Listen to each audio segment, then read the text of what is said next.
Um dia eu estou lavando a roupa num canto e olho e vejo meu filho andando bem durinho assim. Ele indo para a beira do rio, eu achando que ele estava brincando. Quando eu dei por mim, eu vi algo brilhando no rio. Não deu tempo. Levantou uma anaconda. Pegou minha criança, enrolou nele e levou para debaixo da água.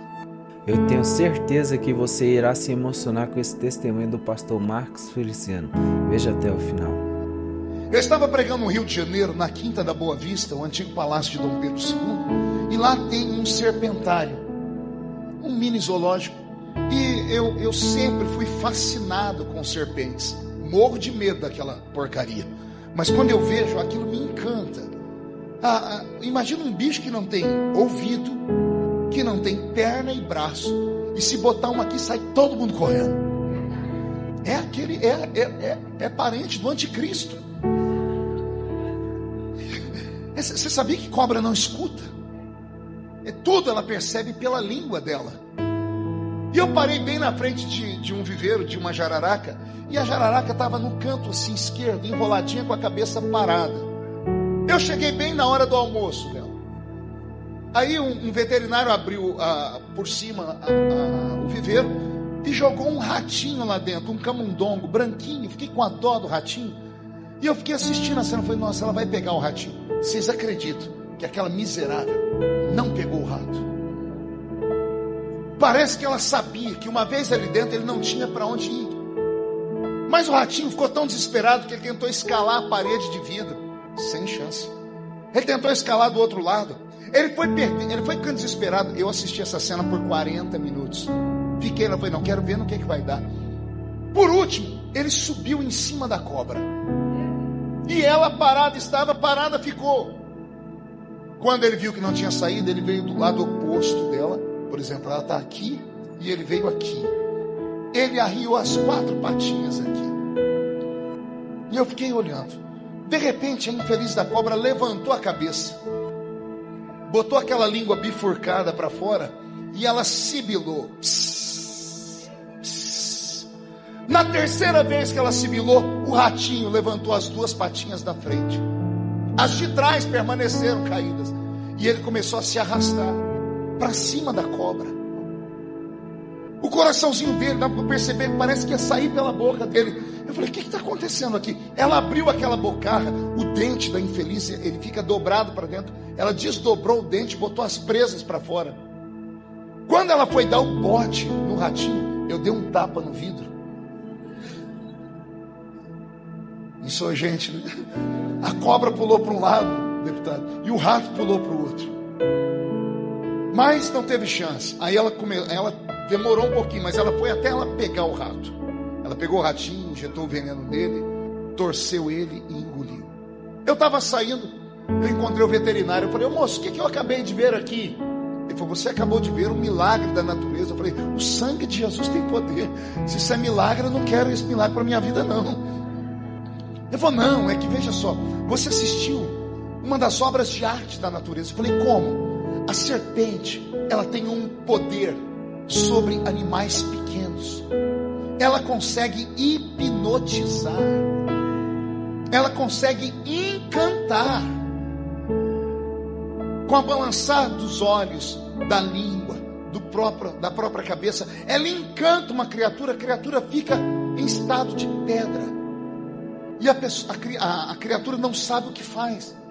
Ela encanta. E eu me lembrei de quando meu avô falava para mim que lá no sítio que ele morava, no Barreirão, no interior de São Paulo, às vezes de noite eles escutavam um piar de galinha. Ia ver, não era galinha, era cobra chamando as galinhas. Me lembrei que quando eu estava pregando no alto do Amazonas anos atrás, e eu contava a história muito triste, que eu sepultei um filho, e isso todas as vezes que eu contava me desestruturava. Levantou uma irmã no culto e disse, eu preciso falar com o senhor no fim do culto. Uma mulher que morava na população ribeirinha, ela disse, Jesus mandou falar com o senhor, para o senhor parar de sentir pena de si mesmo. Eu falei, mas eu perdi um filho. Ela disse, e eu também.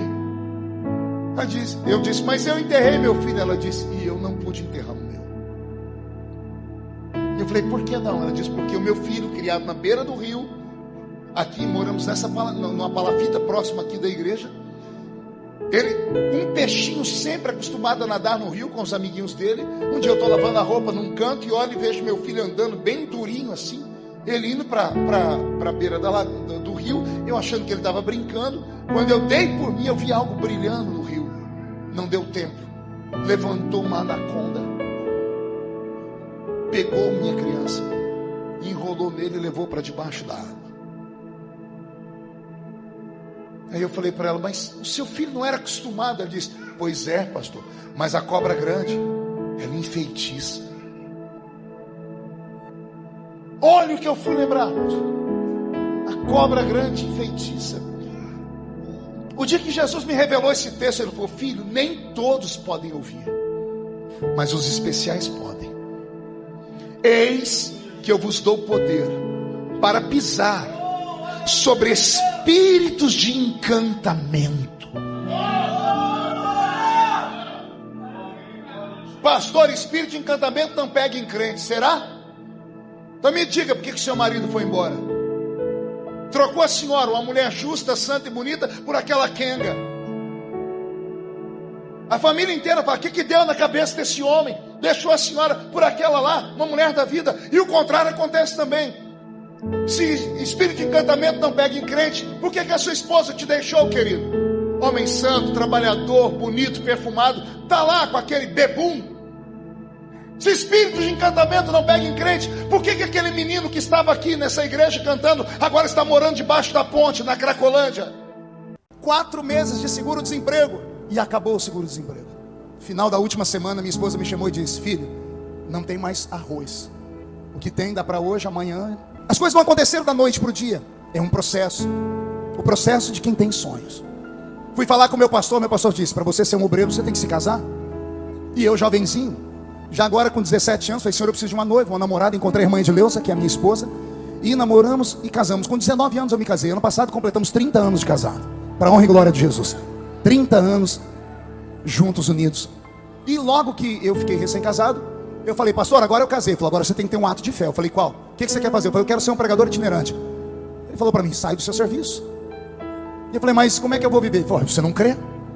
Vai viver da fé. E eu tinha um sonho. E eu me agarrei àquela palavra dele e pedi as contas do meu trabalho.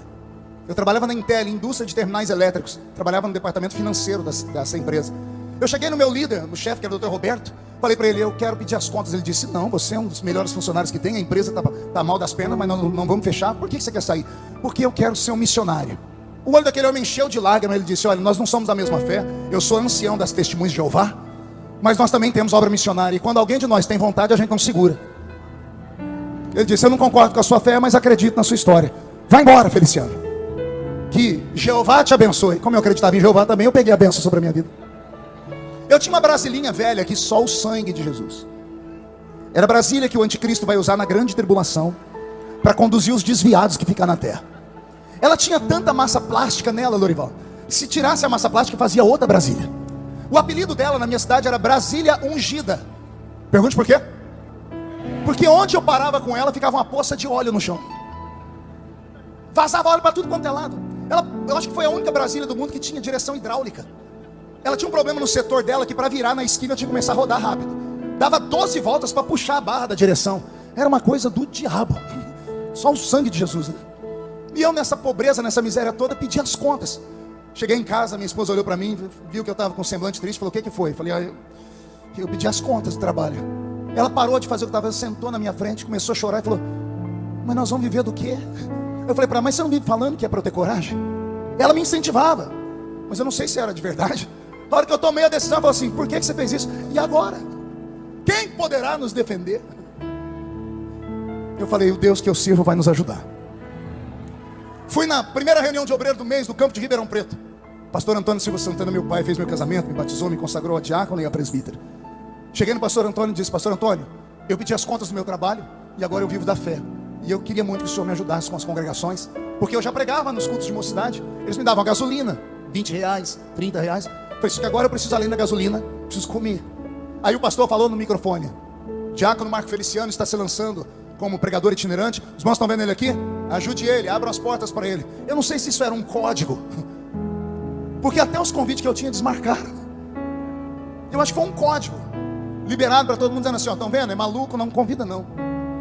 Eu fiquei 4 meses sem convite, 4 meses de seguro-desemprego, e acabou o seguro-desemprego. No final da última semana, minha esposa me chamou e disse, filho, não tem mais arroz. O que tem dá para hoje, amanhã, não sei o que vamos fazer. E o meu sogro era fazendeiro. Só que eu disse para ela, o dia que você pedir para o seu pai alguma coisa, você está dizendo que não acredita na minha chamada. Porque se eu tenho Deus que me chamou, Ele vai cuidar. Porque quando Ele chama, Ele cuida. Como não tinha comida, eu me desesperei. Eu peguei a brasilinha e subi o alto da montanha e fui orar. Passei o dia inteiro no monte. Eu chorei, eu rolei no chão, eu rasguei a roupa, joguei pó na cabeça. Aquelas coisas de gente louca. 6:30 da tarde eu entrei na minha casa, entrei pela cozinha. Lá na mesa da cozinha, cheio de mantimento, sacolinhas de supermercado. E ao invés de eu ficar feliz, eu fiquei bravo. Eu parti para cima da Edileuza e gritei, você pediu para o seu pai, você me desonrou. Ela, não pedi, não foi para o pai. Eu disse, de onde veio isso? Ela disse, a irmã Hélia. Quando ela disse a irmã Hélia, eu sentei. Falei, quem? A irmã Hélia. Eu disse, a irmã Hélia, mãe daqueles 4 filhos, marido é Bebum, aquela que trabalha de empregada doméstica na casa do José Ribeiro de Mendonça. Que eu disse, é a irmã Hélia. Falei, mas o que ela fala? Ela contou uma história que louca. Ela disse que estava no mercado fazendo compra. E o Senhor fala com ela, Hélia, o que você está comprando para você, compra para o meu filho. Qual deles, Senhor? Marco Feliciano. Senhor, mas ele é genro do Solívio, que é fazendeiro. O Senhor disse, não discute. Eu preciso mostrar para ele que sou eu que cuido. E ela disse, Senhor, mas eu não tenho dinheiro. Ele diz, vai na sua poupança, saca da poupança e compra para ele. Tem uns 6 anos, eu estou na minha cidade andando, encontrei a irmã Hélia. Ela olhou para mim com um sorriso, já cabelo branquinho, disse, posso te contar um testemunho? Eu falei, pode. Lembra aquela vez que eu fiz por você? Eu falei, nunca vou esquecer. O meu patrão me deu uma casa no valor de 600 mil reais. Me aposentou com honra. Cuida da gente, manda coisa na nossa mesa.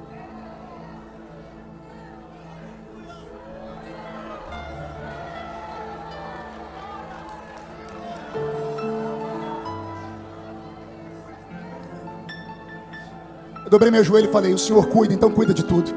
Aí um amigo meu me levou na reuniãozinha lá no Belenzinho, na primeira reunião da segunda-feira do mês, reunião do Belém, lá na igreja do pastor Zé Wellington. E esse meu amigo me pagou o almoço. E na hora do almoço tinha um pastor do lado dele, pastor Newton. Era pastor no Jardim Eulina, lá em Campinas, estava construindo a igreja. E o Newton ouviu a minha história, que eu estava sem convite, que eu pedi um emprego, que eu tinha pedido as contas. Ele olhou para mim e disse assim, você vai pregar domingo na minha igreja? Não sei quanto eu vou lhe dar, mas pode ir que a gasolina eu garanto e você não volta de mão vazia. Eu jejuei a semana inteira, foi a primeira vez que eu saí como um itinerante. Cheguei na igreja, o pastor me levou para o púlpito. Uma igreja estava em construção ainda. Eu não sabia pregar, não tinha essa eloquência, não tinha essa capacidade de articulação de Bíblia. Eu era só um sonhador. Eu estou sentado no púlpito da igreja dele. De repente eu olho na frente da porta, vem entrando 3 homens. Um está sendo arrastado pelos outros 2. Eles se ajeitam no banco. O culto prossegue. Quando ele me deu a palavra, eu comecei a pregar. 10 minutos de palavra, deram um grito dentro da igreja, mas tão alto que a igreja inteira parou e eu tomei um susto. Quando eu olhei no meio do corredor, um homem partiu do fundo da igreja, veio correndo, subiu no púlpito e agarrou o microfone da minha mão. Os diáconos não conseguiram segurar ele, a igreja entrou em transe. Eu não sabia se era louco, se era bêbado. Eu não sabia o que fazer, eu fiquei em choque. O homem agarrou o microfone e deu uma rajada de língua estranha. E falou, vocês lembram de mim? Eu estava no hospital morrendo até hoje cedo. O pai foi me buscar lá porque o médico deu alta e disse, leva para morrer em casa. Último estágio da meningite. Os nervos do corpo dele já não funcionavam mais, ele se arrastava. Ele ficava com a língua para fora babando. Era um homem que entrou arrastado por 2 dentro da igreja. O pai e o tio levaram ele para o culto. O pai me trouxe aqui hoje. E enquanto o culto estava indo, eu só estava aqui tentando prestar atenção, que eu não tenho articulação de mais nada. Esse moço aqui começou a pregar, eu não entendia nada que ele pregava, mas de repente, eu olhei aqui do meu lado e eu vi um homem de fogo. Ele pegava fogo do pé, fui levantando a cabeça, tinha fogo até na cabeça dele. Ele fez assim para mim. Levantou a mão e botou a mão na minha cabeça. O fogo estava na mão dele, pegou da cabeça e foi até os pés. Foi destravando tudo. Eu dei um grito e estou aqui curado.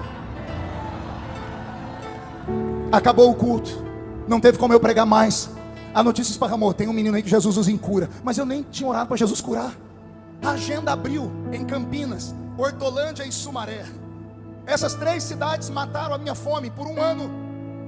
Hortolândia, Sumaré e Campinas. E eu louvo a Deus por todos aqueles irmãos das igrejinhas que me levaram. E eles me deram a chance de começar a ficar conhecido. Um belo dia, sabe Deus como isso foi acontecer. Eu fui parar aqui no estado do Paraná, vizinho de vocês, uma cidade chamada Mauá da Serra. Uma cidadezinha desse tamanho, só tinha uma rua asfaltada na época. Quando o ônibus parou e eu vi aquela cidade, eu disse, eu não tenho chamada não. Os pregadores pegam em grandes eventos e olha onde eu vim parar, Mauá da Serra. De repente eu passei na frente da igreja, eu pedi perdão a Deus, porque a igreja era o único monumento da cidade. Era uma igreja para 1.500 pessoas sentadas. A cidade tinha 3.000 membros, tinha 3.000 habitantes. A metade era tudo de crente. E as duas famílias mais ricas congregavam na igreja. E as duas famílias brigavam para ver quem dava o dízimo maior. Por isso que a igreja era rica, tinha todas as coisas grandes. Eu estou pregando no culto, entra pela porta do culto um homem forte, bonito, cabelo preto, usando brilhantina, de terno, gravata. Eu falei, eu já vi esse homem em algum lugar, mas não sabia quem era. Quando termino de pregar, descobri que era Mateus Jensen, saudoso irmão Mateus Jensen, dono da rádio Marumbi, que depois vendeu a rádio Marumbi para o pastor Cisino Bernardino. Mateus me ouviu pregar e ele tinha um aparelhinho que ele transmitia o culto via rádio. E quando ele colocou no meio da minha pregação a minha mensagem pelo rádio, pastor Zilmar, o Paraná inteiro parou para ouvir. E começou a chover ligação no rádio dele dizendo assim: onde é que vocês conseguiram essa pregação do pastor Mauro Ferreira? Quem foi Mauro Ferreira? Maurinho Ferreira foi um dos maiores pregadores do Brasil. Estudou ao lado do pastor Idecaso Takayama, lá no IBAD, no estado de São Paulo. Maurinho morreu num acidente de carro com a dupla Otoniel e Osiel, irmãos de Osés de Paula. Eles cantavam e Maurinho pregava. Um acidente de carro ceifou a vida dos três. E a minha voz era parecida com a dele, e o jeito de pregar era igual ao dele. Mateus Jensen era um caçador de talentos. Foi ele que deu para o Brasil, através da sua emissora, Eram Sem Ovelhas. Ele gravou Mara Lima, ele gravou Júnior, Canarinhos de Cristo, os cantores de antigamente, aqueles que nós crescemos ouvindo. Tudo graças ao irmão Mateus. E o irmão Mateus olhou para mim e disse assim no final do culto: você tem talento, que meu telefone não para de tocar. Ele tinha um celular que pesava uns 5 quilos, aquele celular que dava problema na coluna, você tinha que trocar hora na cintura de cá, hora de cá. Ele falou assim: eu quero você me ajudando num sonho dos meus filhos. O ano que vem vai ser um ano político, e os meus 2 filhos serão candidatos a deputado federal e estadual, e eu quero que você me ajude a fazer a campanha deles na igreja. E eu, santarrão, disse: eu falar de política no púlpito? Ele disse: não, você não vai falar de política, você só vai pregar. Você só prega, o resto é com a gente. Eu falei: então o senhor me deixa orar primeiro? Eu sem agenda. Veio a agenda e eu dispensando. O senhor me deixa orar? Ele disse: pode orar, está aqui meu telefone. Eu saí dali, fui em um evento em Uberlândia, numa extensão dos Gideões Missionários da Última Hora, numa manhã missionária. Alguém lá ficou sabendo que eu era de Orlândia, pertinho de Uberlândia, e me deram o microfone. Eu falei 5 minutos. No meio da palavra levantou uma diretora do círculo de oração e disse: assim diz o Senhor, anote, dentro de um tempo, e metade de um tempo, eu vou abrir uma porta, e eu sopro o seu nome pelo mundo todo. Cheguei nos irmãos mais conhecidos. O que é um tempo? E metade de um tempo? 1 ano e meio. Fiz os cálculos. Os cálculos davam exatamente no mês de setembro, que antecederia a campanha eleitoral do ano seguinte. Eu falei: será? Fui orar. Orando ao Senhor, o Senhor disse: pode ir. Liguei para o irmão Mateus, disse: irmão Mateus, sou eu. O menino lá falou: pois não, eu quero. Ele falou: então vem para cá. Me mandou uma passagem de ônibus, me hospedou numa casa de madeira. Eu pregava de manhã, de tarde, de noite, de madrugada. Eu preguei no estado do Paraná inteiro. E ele falou para mim: você tem algum sonho, garoto? Eu falei: eu tenho. Qual? Pregar um dia nos Gideões Missionários da Última Hora. Aí ele falou para mim: se os meus filhos ganharem, tá feito. Naquele ano os filhos perderam. Eu nem cobrei a promessa que os filhos perderam. Mas um dia ele me ligou e disse assim: Marco, eu estava orando e Deus falou comigo que é para eu cumprir o desejo do seu coração. O ano era 98. Ele diz: ora aí até o ano que vem, porque eu vou falar com o pastor Cisino. E o irmão Mateus falou com o pastor Cisino. E eu vim pregar em 1999 debaixo de uma tenda pequena que ficava na frente do ginásio, que era metade desse aqui. E quando eu fui pregar, eu perdi a minha Bíblia, porque eu vim de ônibus ali de Balneário para cá, dentro de um ônibus cheio de gente. A minha esposa com a saia colocou a Bíblia e o paletó por cima. Quando ela levantou, pegou o paletó, a Bíblia escorregou por debaixo do banco. O esbocinho que eu tinha feito estava lá, e eu não tinha esboço para pregar.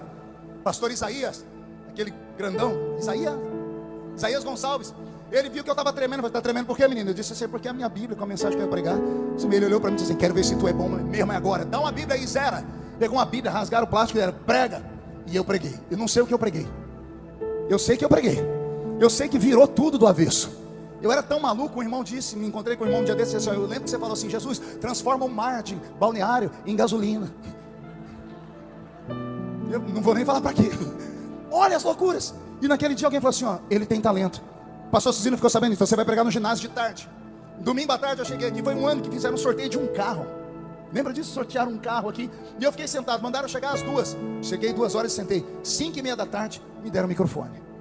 E eu preguei os 4 poderes que lutam pela vida de um missionário. E naquele dia, as pessoas não sabiam o meu nome, mas chegavam ali na tenda e diziam assim: eu quero a fita daquele menino. Qual? Aquele menino. O menino que gritou. No ano seguinte eu voltei como pregador e preguei o sonho de José. Aí eles chegavam ali, não sabiam o meu nome. Queremos a fita daquele menino. Qual menino? O sonhador.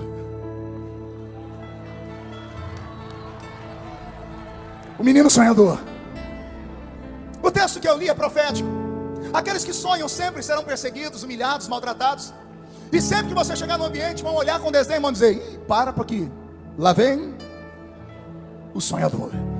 Pois a partir desta tarde vai acontecer algo no mundo cósmico, no mundo metafísico, no mundo que transcende, que Deus vai tirar coisas e colocar coisas. Ele vai abater, Ele vai levantar, Ele vai matar, Ele vai dar vida, Ele vai tirar governo, colocar governo. Ele vai criar uma história, vai criar um movimento, só para provar aqueles que não acreditam em sonhos, que Ele ainda tem os seus sonhadores. Para quem acha que obra de feitiçaria, essas coisas não funcionam mais. Outubro do ano passado, pastor Silas, eu estava dentro do meu apartamento, lá em Brasília, e já fazia uns 6 meses que eu entrava dentro do apartamento, eu ficava depressivo. As lutas de Brasília são terríveis. O único que gosta daquilo é o deputado Sóstenes, que ele ama aquele negócio, ele ama o furdunço, né? Eu prego todo dia, então quando chego lá eu sinto choque. E aí eu estava sentindo algo pesado. Eu entrava dentro do meu quarto, a minha cama é grande, como eu durmo sozinho lá, o lado que eu durmo já há 10 anos está afundado, do outro lado está inteiro ainda. E do lado que eu durmo era eu sentar ali, Elcio, não tinha vontade de fazer mais nada. Eu estava desanimado. Eu recebi uma ligação de uma mãe de oração que eu tenho. Ela falou: filho, você está bem? Eu disse: estou bem. Ela disse: como é que está o seu espírito? Eu disse: está aqui. Ela falou: você ainda acredita que Jesus faz coisas? Eu disse: acredito. Ela falou: chama o Roberto. Ela sabe que o Roberto mora comigo. Vai vocês dois lá no seu quarto, não se assusta, viu? Falei: por quê? Ela disse: levanta o seu colchão do lado que você dorme. E eu levantei o colchão. E do jeito que eu levantei, eu soltei e corri para um canto. O Roberto foi lá e catou um coração grosso, com 6 agulhas fincadas dentro. Quando nós abrimos, tinha uma terra fedida, com pedaços de ossos. Aí ela falou assim: achou? Eu disse: achou. Gaguejando, falei: achei. Ela falou: isso aí é uma obra de feitiçaria. Eu disse: vou mandar a empregada embora, a nossa colaboradora, porque quem entra aqui no quarto? Só eu, o Roberto e a moça que uma vez por semana vai lá limpar. Ela disse: não mande embora. Não foi ela. Eu falei: foi quem? Ela disse: isso materializou aí. É difícil explicar. Como é que nós, homens modernos, gente que faz faculdade, poliglotas, que malham seus corpos nas academias, vamos acreditar que feitiçaria pesada existe? Existe contra um pastor ainda? Só Deus sabe o que eu passei nos últimos 6 meses com a minha família, antes de encontrar aquela porcaria. Aí quando eu achei, eu disse: o que eu faço? Ela disse: queima, pega a terra. Eu segui tudo que ela falou. Acredite você se quiser ou não. Quando terminou aquilo, em 3 dias, a nossa vida fez assim, ó. Deu um up. O que estava travado destravou. O relacionamento com as filhas mudou. O relacionamento com a minha esposa mudou. A minha vida financeira melhorou. Eu comecei a ir para a tribuna falar. Eu passei quase 1 ano sem usar o microfone da casa, porque eu chegava perto do microfone da casa e ficava depressivo. Eu comentei isso com o pastor Odilton, lembra? Primeira vez que cheguei aqui, eu disse: eu estou depressivo. Eu chego perto do microfone da câmera, eu tremo. Eu voltei ativa. Você pode não acreditar no diabo, mas ele acredita em você. E o que ele quer é isso: que você não acredite, que você ache que isso é loucura, que isso é coisa de crente maluco, que mora no meio da comunidade, que só tem 2 dentes na boca, o zagueiro e o atacante, que fica fazendo aqueles movimentos, aquelas coreografias malucas. Acho o que você quiser.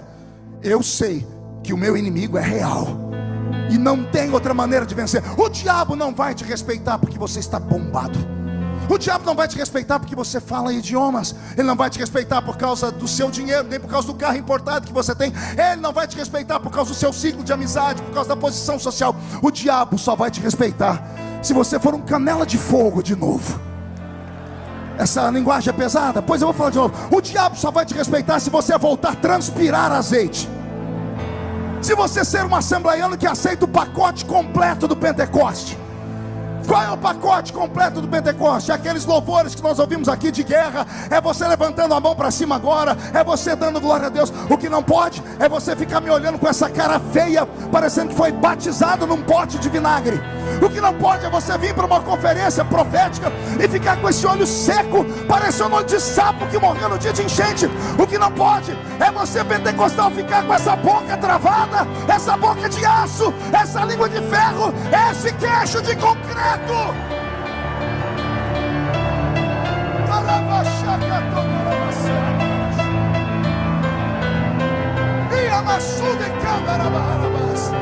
E eu fiquei com depressão profunda. Eu, pregador do evangelho, que sempre imaginei que depressão profunda tinha a ver com o mal, o maligno, depois descobri que o maligno usa a depressão, mas a fonte original não é o maligno, mas sim uma enfermidade na alma, uma doença no espírito. Quando eu aceitei Jesus como Salvador e Ele me deu essa vocação para pregar a sua palavra, quando eu recebi a unção e a autorização para ministrar o seu evangelho, eu pensava sinceramente que a unção iria me blindar de tudo e contra tudo. E eu descobri que a única coisa que a unção me blinda é contra a morte. Por que eu estou dizendo tudo isso? Porque alguns anos atrás eu passei por uma luta, mas tão violenta, uma luta tão injusta, tão cruel, que o Brasil todo acompanhou a olho nu. Vocês devem se lembrar do fatídico ano de 2013, quando eu, como deputado federal, fui alçado a presidente de uma comissão, da Comissão de Direitos Humanos e Minorias da Câmara dos Deputados. E aquilo ali startou uma guerra no nosso país. E eu me tornei um símbolo. E vocês devem se lembrar do que aconteceu comigo. Se não sabe, eu vou te relembrar. Nós tínhamos 22 igrejas recém-nascidas com menos de um ano. 14 igrejas foram fechadas da noite para o dia, porque ativistas progressistas saíam de suas casas, movidos a dinheiro, pão e mortadela, e montavam barracas na frente da igreja onde eu estava pregando, e no ministério que Deus me deu, Bispo Saulo. E era terrível, porque quando começava o culto, eles tiravam a roupa, e ficava um bando de gente nua, pelada, na frente de uma igreja cristã. A gente chamava a polícia. A polícia dizia: não podemos fazer nada, é a livre manifestação. E eu dizia: mas e o Código Penal, que diz que é crime, é vilipêndio, você atrapalhar uma reunião religiosa? E eles diziam assim: nós não podemos fazer nada, porque é uma multidão, se a gente fizer qualquer coisa pode ter um linchamento público. E por conta dessas situações, 14 igrejas minhas foram fechadas da noite para o dia. Em uma das nossas igrejas, na cidade de Franca, eu cheguei com a minha família. Minhas filhas menores tinham 8 e 9 anos de idade. E quando eu parei na porta da igreja, juntou um grupo de quase 50 ativistas que tiraram a roupa e esfregaram os órgãos genitais na cara das minhas filhas. E a polícia assistindo. E ninguém fazia exatamente nada. A minha esposa contraiu uma doença. Ela contraiu a síndrome do pânico, uma doença psicossomática. Por 2 anos ela dormiu sentada, porque quando ela deitava, a glote fechava e ela sentia a ânsia da morte. E por várias vezes corri com ela para o hospital. A família foi atacada. Uma filha minha mais velha, fazia universidade aqui no Brasil. De repente, o nome da minha filha foi parar em todos os grupos que haviam de WhatsApp dentro da escola. Quem vazou o nome da minha filha, nós não sabemos. Veio lá da diretoria, veio lá da secretaria. Ela tinha um sobrenome que naquela época era ruim: Feliciano. Imagine uma menina, o que sofreu dentro da faculdade. Eu tive que tirar minha filha da faculdade naquele tempo. E foi graças a um amigo meu, porque quem tem amigo não precisa de dinheiro, né? Um grande amigo nos Estados Unidos que ficou com pena e disse: eu estou mandando a passagem, manda sua filha para cá porque eu vou cuidar dela. E minha filha foi cuidada por 1 ano. Eu aguentei calado humilhações que poucos aqui dentro suportariam. Eu apanhei literalmente dentro de aviões. Eu apanhei em shopping center. Eu apanhei na rua. Para ir a Brasília eu não podia ir de avião, nem de ônibus. Eu tinha que entrar de carro para ir trabalhar, rodar 800 quilômetros, porque em todos os lugares que eu parava, eu era atormentado. Em mais de 60 países do mundo, onde havia uma embaixada brasileira, havia manifestações contra mim naquela embaixada. Por 3 meses, eu me tornei um pária aqui no Brasil. Alguém deve se lembrar disso. Tudo comigo ia para o Jornal Nacional, Fantástico, Cabrini, Luciana Gimenez, Amaury Júnior, Ratinho, tudo que você imaginar, de todos os programas. E eu aguentei aquilo. E muita gente aqui deve ter perguntado: como é que o senhor aguentou? E outros até quando assistiam, choravam. Eu recebi muitas manifestações de apoio, e as pessoas falavam assim: como é que o senhor aguenta? Eu queria ter essa força. Então aprenda, eu não tinha força nenhuma, mas o que eu represento era maior do que aquilo que eu era. A minha vontade era brigar. Eu não tenho sangue de barata nas veias.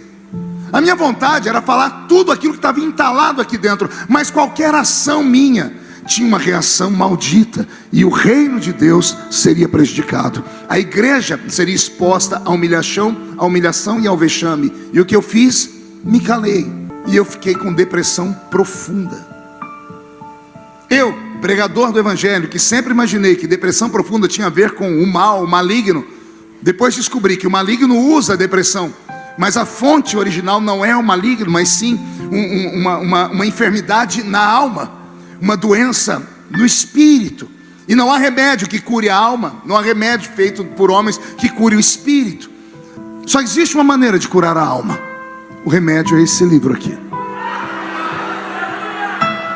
Porque está escrito: a palavra de Deus é viva e eficaz. É uma espada aguda de 2 fios, que vai na divisão da alma e do espírito. Somente esta palavra cura o homem. Depressão profunda. Cheguei à seguinte conclusão: o que é a depressão profunda? Ela é um acúmulo de frustrações de um passado que você não conseguiu resolver, somado a frustrações de um futuro que ainda não existe, mas que você fica pensando nele dioturnamente. É você deitar na cama e ficar pensando: como vai ser a vida do meu neto? Em que mundo a minha netinha vai viver? Como será daqui 5 anos? E se mudar o governo? E isso e aquilo? Isso cria uma ansiedade. Soma-se a essa ansiedade todas as frustrações de um passado que você não conseguiu resolver, e apimente tudo isso com traumas. Traumas provocados por pessoas que deveriam pelo menos te respeitar, mas não te respeitam, porque o pensamento delas é maior dentro delas do que aquilo que você possa imaginar ser para ela. Então, quando tudo isso acontece na nossa vida, a nossa alma adoece. E quando a alma adoece, a vontade de viver se esvai. É horrível, é terrível. Eu que sempre fui vivaz, sempre fui bem expansivo, contador de histórias. Bispo Saulo me conhece há muitos anos, sempre alegre, sempre com um sorriso nos lábios, sempre vencendo tudo. Agora eu estou deitado em uma cama, esperando a morte, não querendo tomar banho, não querendo me trocar, não querendo conviver comigo mesmo em detalhes, sem saber o que está acontecendo aqui dentro.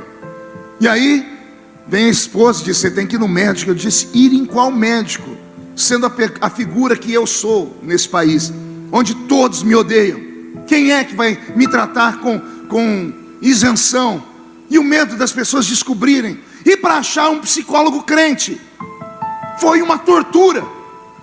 E quando eu falei com o psicólogo, depois de muita insistência da minha esposa, ele disse para mim: você era como um copo de água cheio, e bastou uma gotinha de água para que o caldo todo entornasse. Eu aguentei demais, guardei tudo dentro do peito, e de repente algo fez com que aquilo startasse. E eu confesso aos irmãos, eu não desejo para o meu pior inimigo uma pessoa estar com depressão profunda. A minha casa virou um velório. Eu moro numa casa que só tem mulheres, e sou apaixonado por elas, e lá eu sou muito querido. Eu não queria conversa com ninguém. A comida perdeu o sabor, o perfume perdeu o cheiro, as cores perderam o brilho. E eu pedi a Deus a morte. Um belo dia minha esposa entrou no quarto com o celular e disse: olha, tem um amigo seu ligando. E eu não queria conversar com ninguém, já havia dito que eu não queria falar com ninguém, mas ela insistiu muito. Quando eu atendi, era um amigo meu que mora lá em Israel. Ele é um judeu, nascido em Israel, mas filho de brasileiros, que fala muito bem os 2 idiomas, é um empresário bem sucedido. E ele ficou sabendo da minha história. Eu até fiquei com raiva, como é que a história chegou lá do outro lado do mundo. E ele disse: olha, eu estou sabendo o que você está passando, eu quero te dar um presente. Eu falei: qual? Eu quero tirar você do Brasil e sua família. Vem passar uma temporada aqui em Israel. Eu vou mandar tudo para você, passagem, hotel, tudo. Quando eu fui falar não, as meninas, minhas filhas, entraram no quarto, fizeram aquela carinha de choro, né? Pai, por favor, pai, férias. Por elas, eu aceitei. E eu fui para a Terra Santa. Eu já conhecia a Terra Santa. Eu entrei num hotel muito chique, eu não queria sair do quarto do hotel. As meninas saíam, voltavam, e eu não saía nem para tomar café. Um belo dia, 1h da tarde, 1h30, elas estavam almoçando, e eu dentro do quarto, bateram a porta do quarto. Quando eu abri a porta do quarto, me deparo com um rabino messiânico, usando aquela roupa escura, aquele cabelinho aqui trançado, aquele chapeuzinho preto, ele bem fofinho, né? A lá Papai Noel, aquela barba dele parecendo um algodão, né? Quando eu olhei, tem um imã aquela barba, eu olhei, eu já queria apertar ela, né? Ele com aqueles olhinhos assim, olhinho assim bem rasgadinho, aquele óculos fundo de garrafa, aquelas bochechas rosadas, parecia um personagem de filme. E ele falou comigo num português meio arrastado, dizendo assim: pastor, eu sou amigo do seu amigo, e ele me contou sua história, e eu vim curar o senhor. Eu falei: eita cabra bom. Eu falei: você vai me curar? Ele disse: eu vou curar o senhor. Eu disse: então pode entrar. Aí ao invés de entrar, ele inclinou aqui para a direita, porque eu só vi a porta. Do lado de fora, no corredor do hotel, estavam os apetrechos de cura dele. Ele pegou uma lata de óleo de oliva de 5 litros e levantou ela. Quando eu vi aquela lata de 5 litros de óleo e um saco com um monte de linha vermelha, eu falei: Jesus, o que ele vai fazer? Eu fui entrando já imaginando ele abrindo aquela lata e me jogando um óleo em cima da cabeça, porque é isso que esses crentes meio malucos fazem, né? E eu falei: o que você vai fazer? Ele disse: eu vou ungir seu quarto inteiro. Eu disse: pode ungir. E eu fiquei sentado na cama vendo ele. Gente, onde tinha 1 metro quadrado, ele ia lá e passava óleo. Ele foi botando esse negocinho vermelho, que ele ia amarrando na mala. Ele era um judeu messiânico, meio cabalista. Ó, que não dá nem para explicar o que ele era, né? O que seria lá fora macumba, com ele era uma boa cumba. Entendeu? Mais ou menos isso, uma boa cumba. Depois que ele fez as benesses dele, ele veio, orou por mim, colocou a mão, ele soltou umas brahá que fala, quem conhece judeu aqui, eles vão fazer umas orações, umas bênçãos, acho que é brahá. Olha, eu vou fazer uma brahá para o senhor. Eu falei: então faça a brahá, né? E depois que ele fez, dá uma hora de sessão, de descarrego, né? E ele olhou para mim e disse: como o senhor se sente? Eu disse: do mesmo jeito. Ele coçou a cabeça, olhou para mim, apertou aquela barba, fez assim, falou: então vamos para o plano B. Eu disse: qual é o plano B? O senhor tem que sair daqui agora e entrar comigo no meu carro. Eu vou levar o senhor num lugar muito santo aqui em Jerusalém. Eu disse: não quero. Ele disse: o senhor tem que ir, porque senão seu amigo não me paga. E eu olhei para ele, velhinho, todo de cabelo branco, barba branca, disse: não, eu não vou deixar esse velhinho sofrer também, né? Falei: então tá bom, vamos, mas não pode demorar muito. Ele me colocou no carro dele, saímos de Jerusalém, demos uma volta pelas estradas e paramos em uma montanha. Jerusalém tem 7 montanhas que cercam ela. Em uma daquelas montanhas, ele me levou no lugar, eu acho que mais lindo que eu já vi na vida lá em Israel. Ele me colocou num ambiente que dava para ver Jerusalém inteira. Eu vi o domo da rocha, aquela cúpula dourada. Eu vi a cidade de Davi. Eu vi o horto. Eu vi ali o jardim do Getsemane. Eu vi a cidade inteira. Deu para ver partes do muro das lamentações. Era um quadro, uma visão linda. Aí ele falou para mim: sente aí, pastor, contemple. Eu sentei, fiquei contemplando. Ele sentou do meu lado. E ele começou a mexer naquela barba, olhando, e o sol foi esquentando. E lá assim, depois da 1h30, 2 horas, 54 graus na sombra. E eu comecei a fritar. Aí ele olhou para mim e disse assim: o senhor parece que está com calor? Eu disse: não, é impressão sua. É claro que eu estou com calor, 54 graus. Ele falou: então, a gente já podia ir embora, mas antes eu quero fazer uma pergunta para o senhor. Eu falei: pode perguntar. Se o senhor, com esse calor que está sentindo agora, pudesse citar um texto da Bíblia, que texto o senhor citaria? Eu olhei para ele, sorri e disse: um vem à minha mente. Assim como a corça anseia pelas águas tranquilas, assim a minha alma suspira por ti, ó grande Deus. Ele olhou para mim, abriu um sorriso e ele falou: o que Davi está dizendo? E eu falei: Davi está dizendo que está com sede. E ele falou para mim: e Davi está com sede do quê? Eu disse: alô, sede de água. E ele falou: e se eu falar para o senhor que Davi não tinha sede de água? Se eu lhe contar uma história que o senhor nunca ouviu, o senhor teria paciência de me ouvir? Eu falei: teria, porque eu sou curioso. E ele me contou uma história de Davi que moveu a minha alma e me arrancou daquele sofrimento que eu estava vivendo. E eu quero repartir essa história com vocês aqui. Amém? Roberto, mude a música. Ele me disse que Davi sempre foi um menino problema. E isso é contado do ponto de vista do judaísmo. Davi é um judeu estranho, porque ele habita dentro de uma família, no meio de uma casa, onde as pessoas não se parecem com ele. A Bíblia Sagrada vai desenhar Davi para nós, dizendo que ele era um homem de pequena estatura, enquanto seus irmãos tinham a altura de rei. O rei Saul era o homem mais alto em Israel, acima do ombro dos judeus. Já leram isso? Era o homem mais alto, se destacou em altura. Quando Deus rejeitou Saul e falou com o profeta Samuel para ir na casa de Jessé, o belemita, para separar um dos filhos dele para ser rei, quando o profeta chegou na casa de Jessé e olhou o primeiro filho de Davi, se não me falha a memória, foi Samar. Quando ele olhou e disse: já tem o rei. Por quê? Porque Samar era alto, da altura de Saul. Quando ele foi ungir o menino, Deus disse: não é esse. Aí entrou o segundo filho. Samuel não teve dúvidas: então é esse, porque também tem altura de rei. Deus disse: não é esse. Entrou o terceiro, entrou todos, e Deus disse: nenhum desses é rei. Eles têm aparência de rei, mas não tem coração de rei. E então o profeta pergunta a Jessé: acabaram-se os seus filhos? Acabaram-se os mancebos? E o nosso irmão Jessé, envergonhado, é obrigado a dizer: tem um ainda.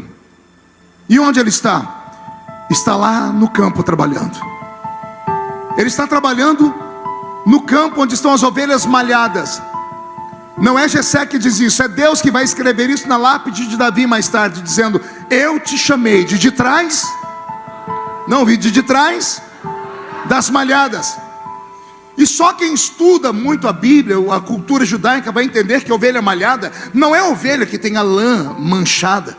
Ovelha malhada eram ovelhas marcadas por anomalias físicas.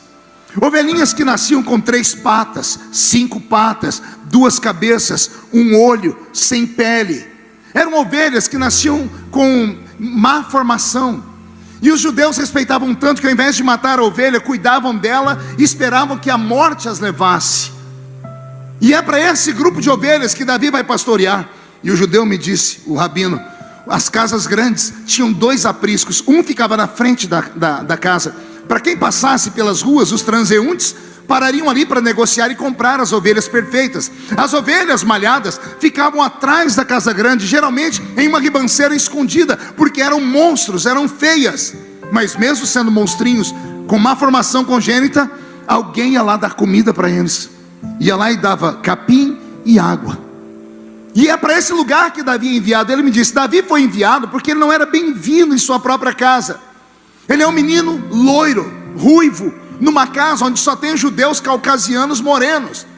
Ele é um menino de baixa estatura, enquanto seus irmãos são gigantes por causa do DNA do pai. Ele tem um aspecto gentil, enquanto seus irmãos são judeus puro sangue, com um queixo quadrado, nariz adunco e tudo mais. Se você acha que eu estou falando demais, depois digita aí no Google: imagem do rei Davi por Michelangelo, o gênio da Renascença. Você vai ver Michelangelo desenhar um Davi que parece um grego, cabelos encaracolados. Já viu a imagem? Aquela imagem de um Davi peladão? Está ele lá peladão, é a imagem mais famosa que tem, está lá na Capela Sistina. Então ele tem lá o cabelo encaracolado, o narizinho dele é bem feitinho, um rostinho a lá gregos.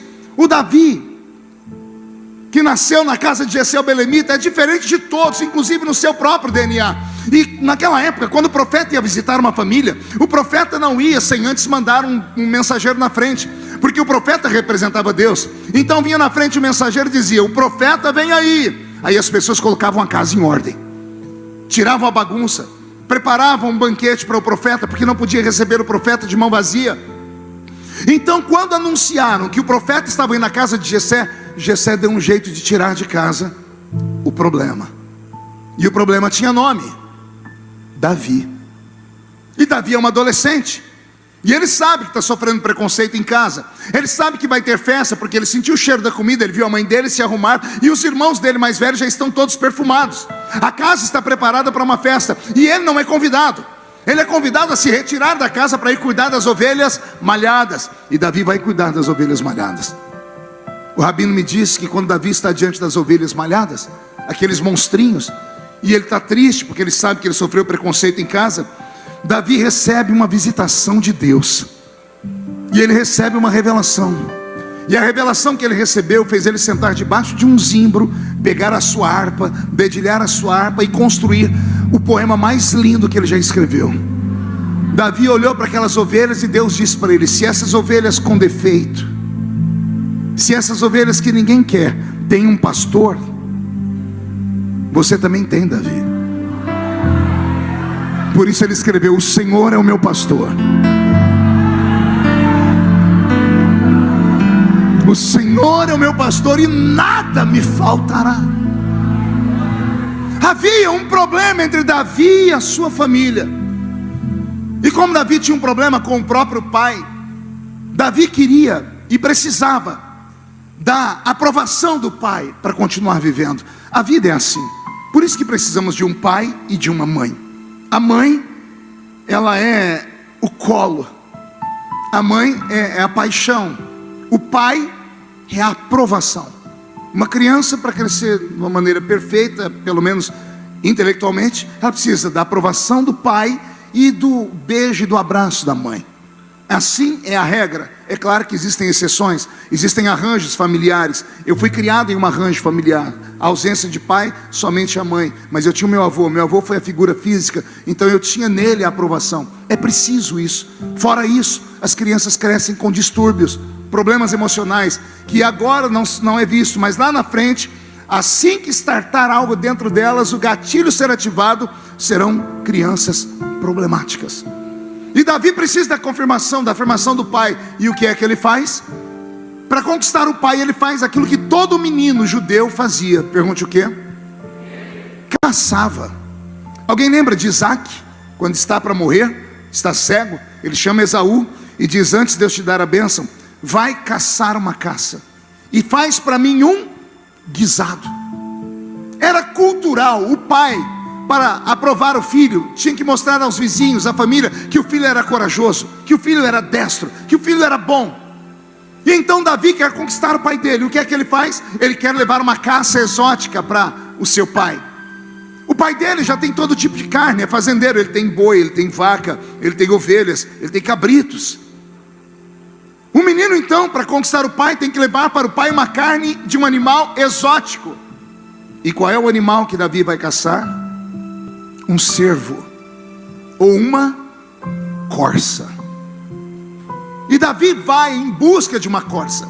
Sendo homem semita da terra, conhecia a arte da caçada, ele sai pelo meio das montanhas procurando as pegadas de uma corça. Uma corça, um animal que chega a pesar de 200 a 250 quilos. Um animal extremamente veloz, um animal extremamente arisco, que tem percepção através da sua audição e do seu olfato. É muito difícil se aproximar de uma corça ou de um cervo. Então o caçador tem que ser um exímio caçador. E quando Davi percebe pelas pegadas no chão que há uma corça naquele ambiente, ele sai procurando as pegadas e ele enxerga a corça ao longe. Disse o rabino que quando Davi enxergou a corça, Davi se espreitou para não deixar que o vento detectasse, levasse o seu cheiro, ou que o barulho fizesse com que a corça percebesse. E Davi vai se espreitando, andando com dificuldade, porque ele quer atingir uma distância com a corça onde a sua flecha será certeira. O rabino diz que quando Davi está chegando perto da corça, aparece um outro caçador na história. E com esse caçador não dá para brigar. Aparece um leão, o famoso leão da montanha. E o leão também está esfomeado, ele quer aquela corça. E ele também sabe que ele não pode se mostrar muito, senão a corça vai sair correndo. A corça é mais ágil do que o leão. Só que o leão tem mais resistência do que uma corça. Ele é mais forte. A corça é mais rápida, o leão tem mais resistência. Mas guardando essas informações que você já vai entender. Davi sabe que não dá para brigar com o leão, mas Davi também sabe que o leão não vai conseguir levar aquela corça inteira para casa, porque ela é muito pesada. Então o leão vai matar a corça, vai arrancar um pedaço e vai comer para suas energias voltarem. Vai pegar um outro pedaço e levar para a sua família, da sua família de leões. E o que sobrar, Davi pode pegar um pedaço e levar para o pai dele. Então Davi fica à espreita. Agora Davi não olha mais para a corça, ele olha para o leão. Então Davi está atrás do leão, que está atrás da corça. Quem enxergou essa cena? Então dá um glória a Deus aí. Quando o leão está a uma certa distância, que não tem mais como se esconder, e a corça percebe, a corça se desespera, porque ela vê que ele é um predador natural. Ao se desesperar, o coração dela acelera, a adrenalina é descarregada no seu corpo, e enzimas são liberadas pelas suas glândulas sudoríparas, e a corça começa a transpirar. E quando ela começa a transpirar, o leão pega ela no cheiro. Quando ele sente o cheiro do suor dela, a corça está condenada. Pergunte por quê? Ela pode correr para onde for, o leão vai atrás dela, porque a corça deixa, Bispo Saulo, um rastro invisível. Ela deixa o cheiro do medo. A corça some e o leão continua correndo atrás de nada, porque Davi não está vendo mais a corça, e o leão não está se preocupado com isso, porque ele tem um rastro, ele tem um rastro do cheiro. Assim como nós assistimos em filmes, esses cachorros que pegam um pano de uma pessoa, uma roupa, esfregam no nariz deles, eles vão e acham a pessoa enterrada, acham a pessoa jogada em árvores. O leão tem esse dom, colou no nariz dele o cheiro. A corça pode ir para os quintos dos infernos, o leão irá até o inferno atrás dela. A corça é mais rápida, por isso ela desapareceu, mas o leão é mais resistente. Vai chegar uma hora que ela não vai conseguir correr mais, e o leão, por força, vai chegar e vai pegá-la. O destino da corça é a morte, e Davi sabe disso. O rabino diz que Davi sai do alto da montanha, porque o leão também sumiu, ele vai pelas pegadas. E quando Davi está no alto da montanha, ele olha lá embaixo, e lá embaixo tem um ribeiro de águas, e o leão está parado na frente do ribeiro de águas, parado, cabeça erguida, fungando à direita, à esquerda, procurando o cheiro da corça. E o cheiro sumiu. E o leão agora tem que agir por instinto, escolher esquerda, direita, ou voltar para casa frustrado. E Davi espera o leão sumir, e o leão some, e Davi também está frustrado. Só que como ele correu muito, ele é obrigado a ir lá beber água. E quando Davi se curva no ribeiro e está bebendo água, ele ouve um barulho a uns 5, 6 metros dele, numa moita de capim, de plantas. E quando Davi olha, quem é que se levanta de trás da moita? A corça. A corça se levanta. Davi prepara o arco e a flecha, porque ele está perto dela. A corça se levanta, mas não fica parada, ela se sacode. E quando ela se sacode, ela joga água para todos os lados. E Davi esconde a flecha. E Davi começa a chorar. E ao invés de Davi matar a corça, Davi eterniza a corça. Porque Davi entendeu, disse o rabino, que a corça não estava correndo atrás de águas porque ela tinha sede. Ela correu atrás das águas porque ela precisava de proteção. Como? Quando ela viu o ribeiro de águas, ela entrou no ribeiro e foi mergulhando. E quando ela mergulhou bastante, a água corrente passou por cima dela. A água lavou a corça. A correnteza levou o cheiro do medo e o suor. A corça está mais calma porque a água fria fez o coração dela desacelerar. A corça está agora com um manto de água, um manto de invisibilidade. Ela olhou a moita e se escondeu atrás da moita. O leão correu atrás dela por quilômetros sem vê-la. Sem vê-la, ele sabia onde ela estava. E agora ele está perto dela, a metros, e ele não enxerga a corça. Por que ele não enxerga a corça? Porque a corça mergulhou nas águas. Aí Davi gritou: assim como a corça suspira pelas águas tranquilas, assim a minha alma suspira por ti, ó grande Deus. Aleluias, aleluias. Eu me emociono todas as vezes que lembro disso, porque quando ele me contou essa história, eu fiquei perplexo, emocionado. Aí o rabino chegou bem pertinho de mim e foi arrastando. aquele popozão dele, ele era gordinho, ele encostou em mim, ele me deu um abraço, veio aqui no meu ouvido e falou uma única palavra. Essa palavra me salvou. Ele disse assim: mergulha.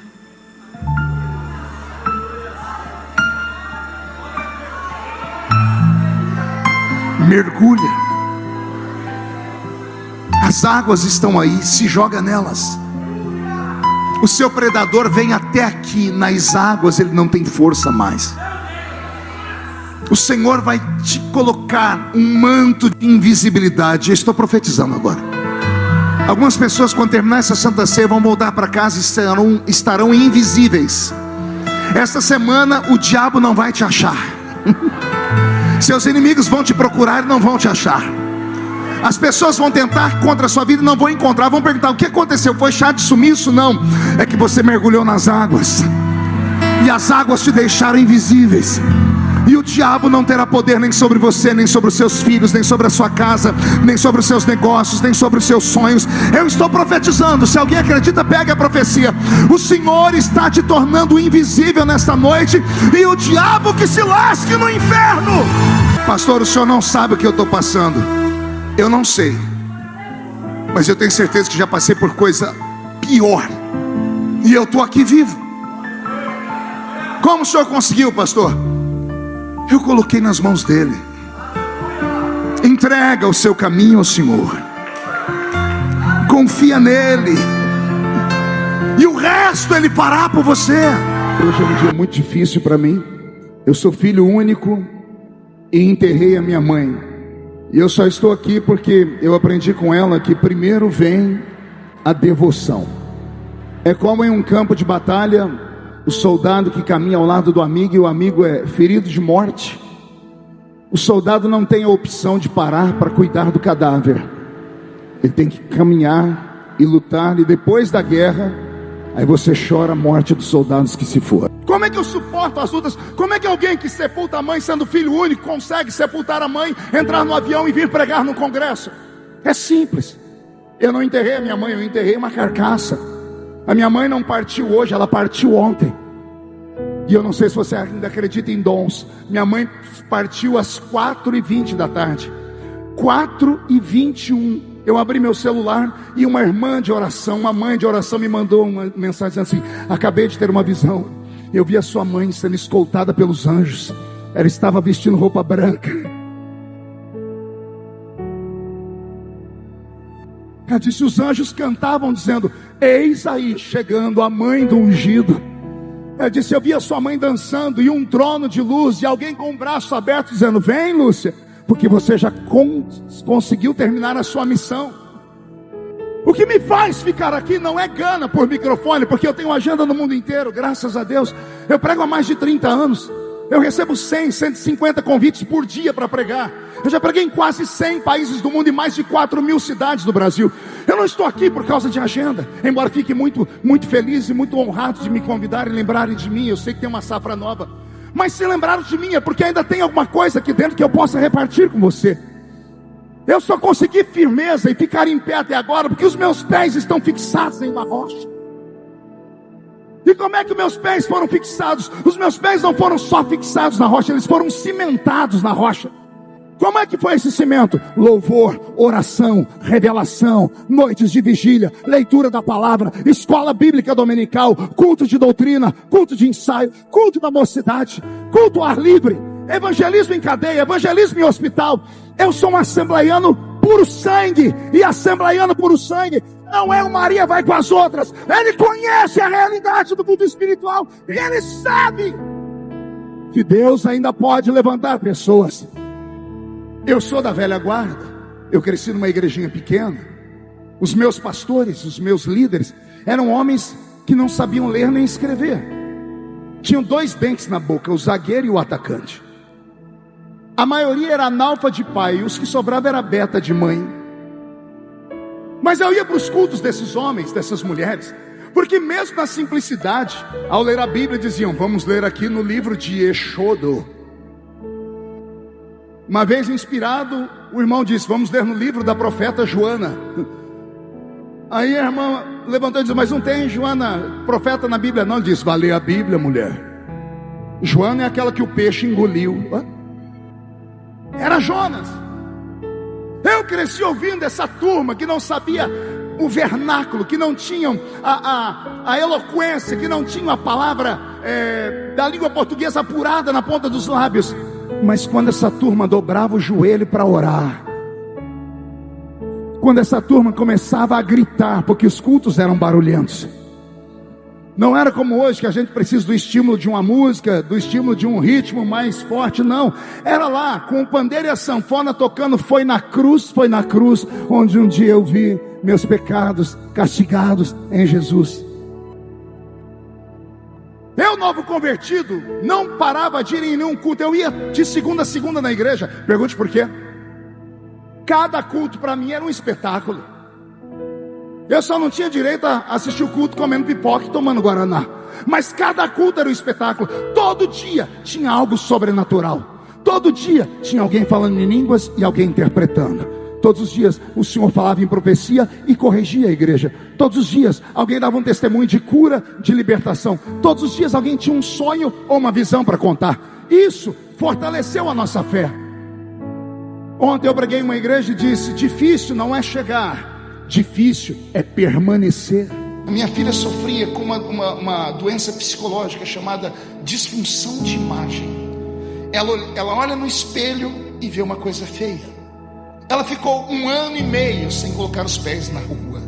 Dei o melhor carro que ela queria no aniversário dela. Ela andava na cidade com os vidros do carro fechado, botando um insufilme no carro para ninguém ver. Há 1 ano e meio atrás eu estava sentado lá na minha cama. Era um sábado de manhã. Eu falei: finalmente consegui descansar um fim de semana. E eu estava lá mexendo no celular quando eu recebi uma visitação. Eu não sei se vocês ainda acreditam que Deus visita. Sabe aquele arrepio, aquele temor do nada?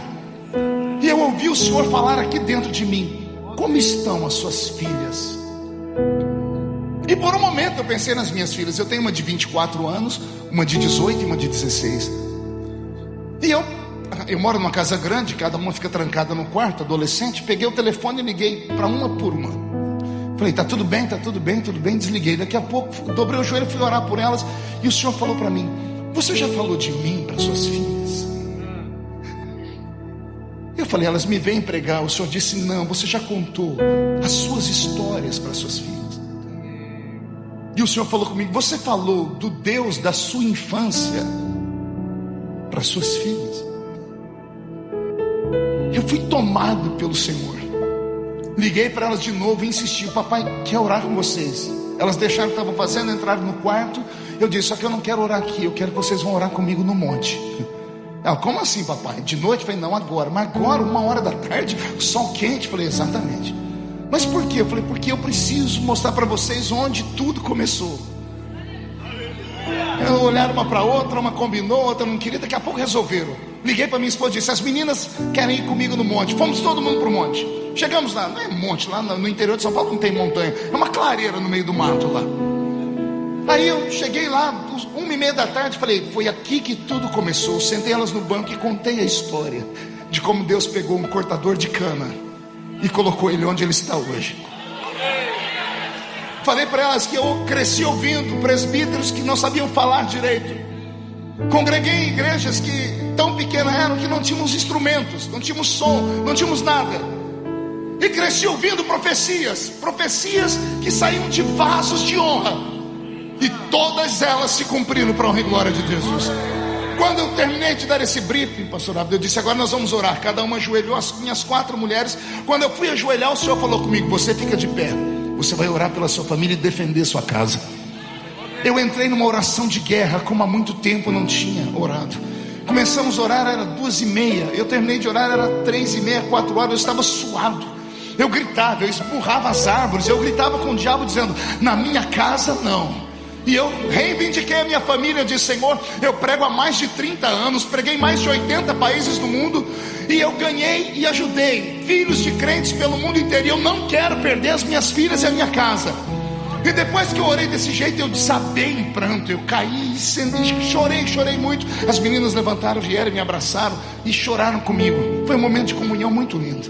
Quando eu terminei aquilo, Eu falei, agora nós vamos orar para ir embora. E a minha filha mais velha, ela era o meu desafio. A minha filha mais velha, embora seja linda, não sei se alguém me acompanha nas mídias sociais, já deve ter visto, a Karen é linda, mas ela sofria, ainda não está sendo gravado, né? A minha filha sofria com uma doença psicológica chamada disfunção de imagem. Ela olha no espelho e vê uma coisa feia. Ela ficou 1 ano e meio sem colocar os pés na rua. Dei o melhor carro que ela queria no aniversário dela. Ela andava na cidade com os vidros do carro fechado, botando um isso-filme no carro para ninguém vê-la. Eu não consegui entender o que era. Esse psicólogo não resolveu, ninguém resolveu. Uma timidez sem tamanho. Aí eu falei, Jesus, eu preciso de um sinal de que o Senhor está aqui. Aí eu falei para minha filha mais velha, Karen, você pode fazer essa oração, filha? Pedi para ela fazer uma oração, era pedir para morrer. Ela tímida, inclusive com a família. Ela olhou para mim e começou a chorar e disse, o Senhor me ajuda, pai? Ei, é o pastor Marco Feliciano que está falando. Ajudei seus filhos. E a minha filha pedindo oração para orar. Me ajuda a orar, pai? Eu falei, te ajudo, filha. Ela agarrou a minha mão, e começamos a orar. Ela orava e parava e chorava. Uma palavra, orava e chorava. Daqui a pouco essa menina deu um grito. E ela disse assim, Deus do meu pai, Deus do meu pai, se revela para mim também. Me dá 1% do que o Senhor deu para o meu pai, para eu te conhecer, como meu pai te conhece. Eu caí de joelhos, eu agarrei as pernas dela, eu disse, filha, não é 1%, meu Deus vai te dar o dobro. Eu falei, me perdoa por ter cuidado da igreja no mundo e esquecido de você, esquecido da minha casa, das minhas filhas. Eu orei com as minhas filhas naquele dia. Deus fez uma obra tão grande, mas tão grande, que ontem à noite minha filha me ligou e disse, papai, eu recebi um convite para ir pregar em Moçambique, na África. O senhor vai comigo? Eu disse, eu vou, mas vou ficar sentado na plateia, porque eu quero ouvir Jesus te usar. A única coisa que eu fiz não foi levar minha filha para os livros de Freud, embora sejam muito bons. Eu não levei ela nos maiores psicanalistas, não precisei contratar um coach. Eu levei ela para o monte, lá onde a gente sai parecendo um porquinho do meio da terra, onde a gente grita. E ainda tem crente, esses crentes que são extremamente importantes, acham que quem vai em monte é tudo maluco, desequilibrado. Aliás, eu acho que a gente é maluco e desequilibrado mesmo. Porque o que Paulo está falando para a igreja de Corinto é um princípio de loucura. E eu encerro aqui. Paulo está dizendo que Deus ama quem é esquizofrênico. Porque esquizofrenia é uma loucura, é uma disfunção mental, é um falsete na psique. E o que é que um doente mental faz? Ele vê o que ninguém vê. Uma pessoa que está vendo vulto, interna. Olha, eu estou ouvindo vozes, escuto o que ninguém escuta, interna. Está todo mundo com frio e a pessoa morrendo de calor. Está todo mundo com calor e a pessoa morrendo de frio. Você não está normal, não, vai no médico. O que está acontecendo com essas pessoas? Elas veem o que ninguém vê, elas ouvem o que ninguém ouve, e elas sentem o que ninguém sente. Eu acho que Deus tem um pacto com os malucos aqui nesta manhã. Que esta palavra te encha de fé. Que quando você sair desta convenção, você entre na rua da sua casa e determine aos demônios que mandam naquele quadrado que lá tem dono. Que você é embaixador do reino de Deus. Você tem imunidade diplomática. Onde a planta do seu pé pisar, Deus te dará por herança. Eu profetizo a falência do império das trevas no estado do Rio de Janeiro.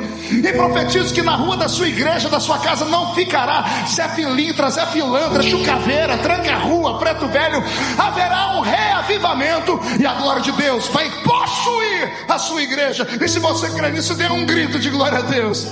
Aí as pessoas me perguntam, pastor, o senhor passa por tanta luta, mas o senhor sempre tem um sorriso, o senhor sempre tem uma palavra de ânimo. Me conta o seu segredo. História. Uma das vidas que essa igreja mudou foi a minha. Eu pedi para o pessoal das mídias deixarem preparados uns vídeos com quem é que eu converso aqui. Foto número 1. Conhece esse garoto aí? 1972.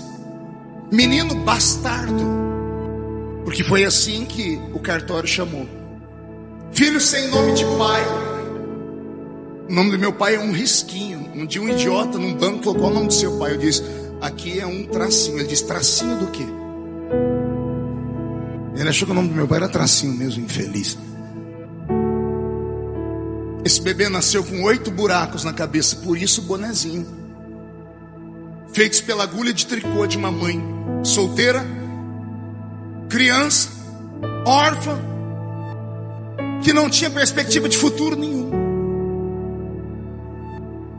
Aí as pessoas me perguntam: pastor, o senhor passa por tanta luta, mas o senhor sempre tem um sorriso, o senhor sempre tem uma palavra de ânimo. Me conta o seu segredo. História. Eu tenho história. Eu tenho memórias. E eu sei de onde vim. E por isso sou grato a Deus todos os dias onde cheguei. Tenho tudo que quero? Não tenho, mas tenho tudo que eu preciso. E até aqui me ajudou o Senhor. Olhe para a pessoa do seu lado e pergunte para ela: e você? Tem memórias? Foto número 2.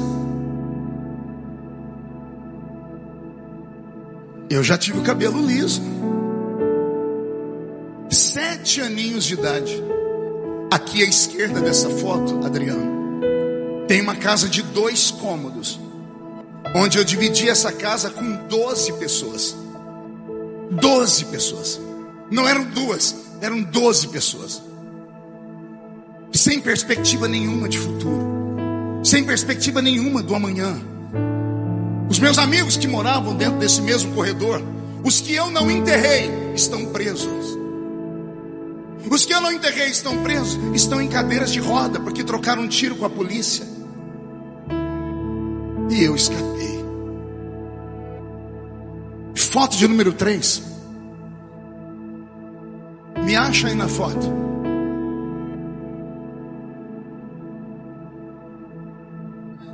Olha eu. Pior não é isso. Eu casei com essa moça. Olha o tamanho dela perto de mim. Ela me viu crescer. A gente começou a namorar. Minha rua tem muito buraco. Eu trocava de lugar com ela. Disse: não, senão o povo vai achar que eu sou menor que você. Não deixava ela usar salto alto. Ali eu estou na casa do presbítero, irmão Jonas. O irmão Jonas foi o pregador do culto que eu me converti. Eu não sei o que ele pregou até hoje. Eu sei que ele dava uns pulos. Ele envergava a perna assim. Eu olhei e disse: eu quero isso para minha vida. E eu fui na casa dele, no aniversário da Miriam, a filha dele. E lá nesse dia, o velho botou a mão na minha cabeça e orou por mim. Olha o tamanho que eu era. Foto sequente. Ah, é o vídeo? Põe o vídeo sem som.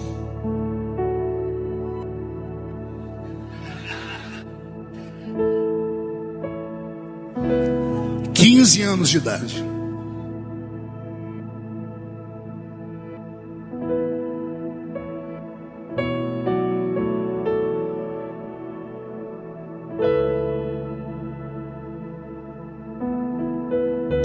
Anos de idade. Depois desse culto, encontrei uns malucos que disseram assim: ó, tem uma festa num lugar que você precisa ir. E aí eu vim para a festa. E eu encontrei um homem na festa. Põe a última foto. Vai, a última.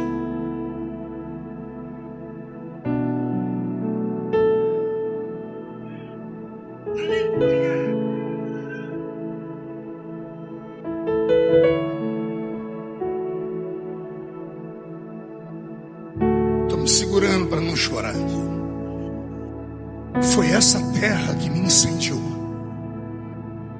Foi esse lugar que moldou o meu caráter, que plantou dentro de mim sonhos. Sonhos que para um menino de onde eu vim era impossível. E os meus amigos insistiam: larga a mão disso, Feliciano, larga a mão de ficar pulando, gritando, indo para o meio do mato orar. Você é louco. Mas aqui nessa cidade me deixaram louco. E graças a Deus eu não parei para ouvir aqueles derrotados dos meus amigos. Eu fiquei tão louco e olha onde eu cheguei. Tudo isso porque plantaram dentro de mim um sonho. Eu estava essa tarde orando, o Senhor disse para mim: filho, plante dentro deles esse sonho. Deixa eu falar com você, moça, com você, garoto. Quais são as suas crises? O que te faz perder o sono à noite? Qual é o seu conflito? O que te desequilibra? Que te faz às vezes chorar sozinho? E pior, você não conta para ninguém, porque acha que as pessoas vão rir e debochar de você. Porque às vezes você vem num culto, aqui passa os maiores pregadores, os melhores do mundo, e eles vêm e pregam alguma coisa, você sai daqui crendo, aí você vai para a sua vida real, e quando você chega na sua casa, na realidade da vida, você diz: é impossível. E aí você chora. Jesus te ouviu. Ele te viu chorando. E Ele me trouxe nessa noite só para te dizer assim: eu estava lá. Eu te vi. Eu anotei o seu pedido. Só que você não pode se entregar. Você não pode olhar as circunstâncias. Você não pode olhar o bairro que você mora, a sua família, a posição social, os traumas, as lutas e as violências que você já passou. Porque se você olhar para isso, você não vai sair do lugar, você vai ficar paralisado. Por isso, tira o olhar da expectativa dessa terra. Enlouquece com a gente nesse congresso. De que forma, pastor? Comece a ver aquilo que os olhos não veem. Comece a imaginar coisas fantásticas. Comece a imaginar coisas sobre-humanas. Comece a imaginar coisas que a mente humana, ela mesmo começa a travar aí dentro, dizendo assim: não, isso nunca vai acontecer. Rompa com a racionalidade. Isso aqui é uma igreja carismática, é uma igreja pentecostal, é uma igreja do sobrenatural, é uma igreja que tem metafísico. Isso metafísico, sobrenatural, aquilo que é etéreo, aquilo que é eterno, ficar baixinho aqui nesta noite. Se alguém aqui conseguir sair da terra, porque o culto começou em Camboriú, mas ele se desenrola até as regiões celestiais. Se Deus encontrar aqui no meio dessa juventude um maluquinho como um Feliciano da vida, o Senhor vai te pegar pela mão, o Senhor vai te levantar, o Senhor vai te colocar em lugares que você jamais imaginou. Eu não estou falando da boca para fora, eu estou profetizando. Isso eu estava na África.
Eu ia dormir e sentia gente dormindo do meu lado.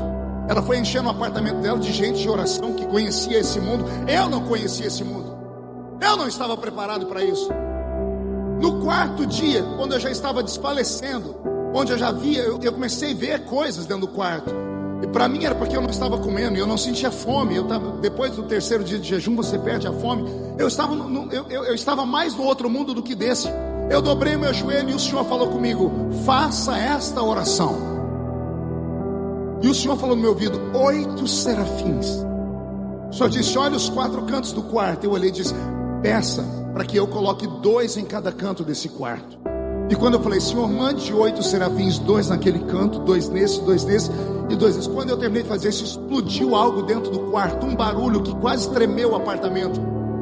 o quarto foi tomado por uma fumaça, mas era uma fumaça fedida. Depois eu descobri o tal do enxofre.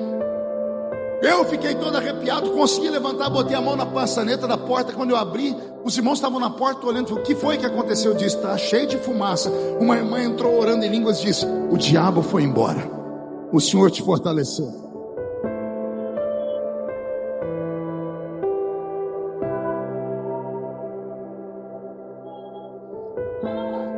Me deram uma sopa, marcamos os dias para o culto. O primeiro culto foi numa Assembleia de Deus em Macolus, ficava a 100 metros dali, dava para ir a pé. O país estava todo destruído com guerras, muitas pessoas mutiladas no meio da rua.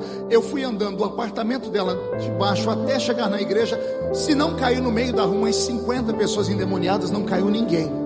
Eu não falava nada, eu passava perto das pessoas, elas caíam estribuchando no chão. Eu comecei a perceber que existe de fato armas espirituais.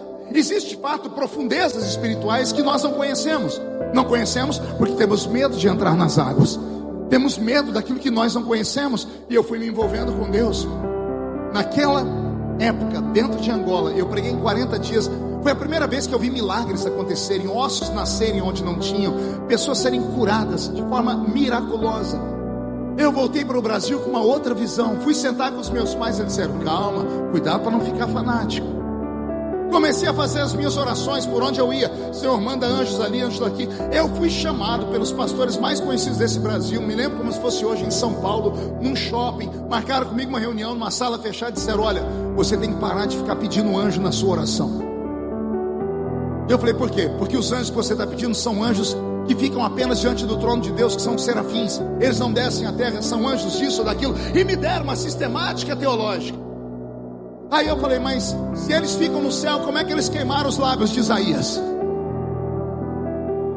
Está escrito que Isaías, no ano em que morreu o rei Uzias, eu vi o Senhor assentado no alto e sublime trono. Os anjos voavam acima do trono de Deus. E eu disse: eis que estou perecendo porque os meus lábios são impuros. E o Senhor enviou um serafim que pegou com uma tenaz uma brasa de fogo do altar e queimou os meus lábios. Eu falei para eles: Isaías foi levado ao céu ou os anjos desceram onde ele estava? Aí engasgaram, não souberam falar. Não, o negócio é assim, você para de falar isso, senão nós vamos começar a dizer nas revistas, nos jornais, que você é um herético. E eu fui falar com Deus, eu falei: Senhor, o que eu faço? O Senhor disse: vamos enganar eles. Continua orando, só não pede 8 anjos, só pede para eu mandar anjos de fogo. Eu falei: por quê? Porque a palavra seraf significa aquele que arde em fogo. Ela é o prefixo da palavra serafim, ou seja, aquele que arde em fogo e é grande como um gigante. Eu continuo fazendo os mesmos pedidos, só que ninguém nunca mais me incomodou. Por quê? Porque são pessoas que acham que conhecem, mas não conhecem.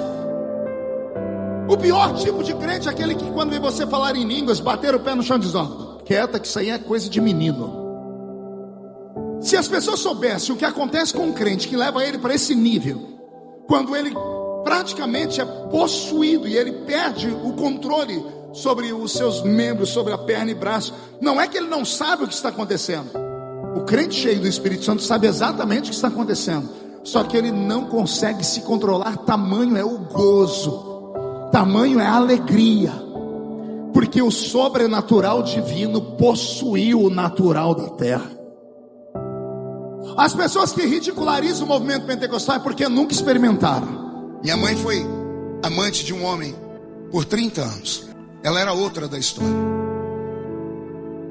Um mês antes do meu pai morrer, eu conheci a minha família, a família dele. Eu tenho irmãos mais velhos do que minha mãe. Consegue fazer o cálculo aí? Eu tenho irmãos mais velhos do que minha mãe. E foi um deles que foi bater a porta da minha casa para me procurar, dizendo que o meu pai queria falar comigo. Não havia celular na época. E eu perguntei onde ele estava. Disseram: ele está no hospital. E eu fui até o hospital. A gente não tinha comunhão, não tínhamos intimidade. E eu entrei dentro do quarto e lá estava aquele homem deitado na cama. Ele me viu, ele sentou, estava com a barriga aberta daqui até aqui, tomando soro, olhos azuis profundos, era um português. E ele falou para mim: eu te chamei aqui porque eu não consigo mais cuidar da sua mãe, porque agora eu estou impossibilitado de trabalhar. Ele pagava o aluguel da minha mãe ainda. Eu disse para ele: a minha mãe tem filhos, o senhor pode deixar aqui, eu vou cuidar da minha mãe. Mais alguma coisa?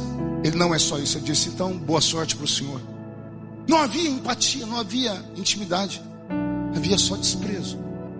Eu saí de perto dele, coloquei a mão na maçaneta da porta do quarto para abrir, para sair. Aquele velho falou uma palavra, como eu amaldiçoei ele. Ele não podia ter me falado aquilo. Eu nunca tinha ouvido ele falar aquilo. Ele teve tanta chance na vida para me falar, mas deixou para me falar ali. Eu botei a mão na maçaneta da porta e ele falou: filho. Ele nunca tinha me chamado de filho. Filho. Na segunda vez eu travei. Lembra que eu disse que palavras têm poder? Eu não sabia que palavras paralisavam pessoas. Quando ele me chamou de filho pela segunda vez, eu travei, eu não sabia o que fazer, eu comecei a chorar. Eu olhei para trás, ele também estava chorando. E ele me chamou para perto dele. Eu fui chegando devagarzinho. Ele ficou em pé com dificuldade e me abraçou. É o único abraço que eu lembro daquele velho. Eu amaldiçoei no início, mas se eu pudesse voltar agora, eu queria ficar abraçado com ele por pelo menos uns 3 dias sem parar. Eu não sabia que abraço de pai era tão importante. Eu não sabia que abraço de um genitor fizesse tanta diferença na vida da gente. Eu abracei ele e disse: se tivesse terminado no abraço, amém. Mas não, ele veio no meu ouvido e disse: eu te acompanho de longe. Eu tenho visto o que você tem se transformado. Você vai ser um grande homem ainda. Viajei. 30 dias depois, esses mesmos irmãos me encontraram. Não sei de que jeito, eu estava pregando em Registro, André, lá no interior de São Paulo. E um pastor da casa pastoral tinha telefone. Alguém me encontrou e disse: olha, tem um irmão seu aí na linha. Eu falei: irmão? Aí eu lembrei que eu conheci era o Adilson. Ele falou: Marco, você precisa voltar para casa. Eu falei: por quê? O pai entrou em coma, tem 4 dias. Nós estamos há 4 dias te procurando. Eu falei: por quê? Porque ele entrou em coma gritando o seu nome. Ele não falou o nome de ninguém, só falou o seu. Cadê o Marco? Cadê o Marco? E entrou em coma. Eu dei um jeito, voltei para casa. Cheguei de madrugada na cidadezinha onde eu moro. Eu moro em Orlândia. Vocês moram em Orlando. Aí eu tô lá na rodoviária. Minha esposa me pegou, me levou no hospital. Eu entrei dentro da sala onde meu pai estava deitado. Ele estava pelo menos uns 40 centímetros menor do que 30 dias atrás. O corpo dele definhou, pele e osso, aqueles olhos abertos assim, indo de um lado para o outro. Um médico chegou junto, o Dr. Mário. Eu disse: o que é isso? Ele disse: ele está tendo uma crise neurológica. Eu disse: o que é? Ele falou: ele está morrendo. Ele olhou e disse: pela carranca dele não quer ir. Ele estava com uma cara de monstro. A doença faz isso, mas tinha algo a mais. Eu falei: doutor, ele escuta? Ele disse: escutar ele escuta, mas ele não esboça reação nenhuma, ele está em coma. Aí saiu todo mundo, eu sentei perto dele, fiquei olhando para aquele homem. Aí eu chorei com gosto. Tentei lembrar, buscar flechas de memórias. Um pouquinho que vinha eu chorava. E eu olhei para ele e falei: por que nós não nos conhecemos antes? E que a gente não teve oportunidade antes? Daqui a pouco eu senti a morte chegar dentro do quarto. Nós que somos espirituais temos percepção. O ambiente parece que foi ficando escuro. Eu fui ficando sem fôlego. Eu fechei o olho e disse: Senhor, o que é? O Senhor disse: a morte chegou. Eu disse: o que eu faço? O Senhor disse: salva ele. Falei: como? Crê no Senhor Jesus e será salvo tu e tua casa. Eu disse: mas o que eu faço? O Senhor disse: prega para ele. O médico falou que ele escuta, vai e fala, a fé vem pelo ouvir. Eu fui na orelha dele, puxei a minha cadeira. Eu preguei de Gênesis a Apocalipse. Voltei do Apocalipse para o Gênesis. Para não ter erro, preguei de novo e voltei. Foi mais de 40 minutos pregando para ele. Eu falei: Senhor, e agora? Deu certo? Não deu? Porque ele não esboçava a reação. Eu falei: Senhor, me dá um sinal para eu não viver com essa angústia. Deu certo? Não deu? Quando eu olhei para baixo, ele com o olho aberto, escorreu uma lágrima no canto do olho dele. Quando a lágrima escorreu, Jesus falou: já é meu. Vai chegar aqui cheirando fumaça, mas é meu. Há uma promessa sobre as famílias. Não desista da sua casa, não desista dos seus filhos, nem dos seus pais. Há uma promessa.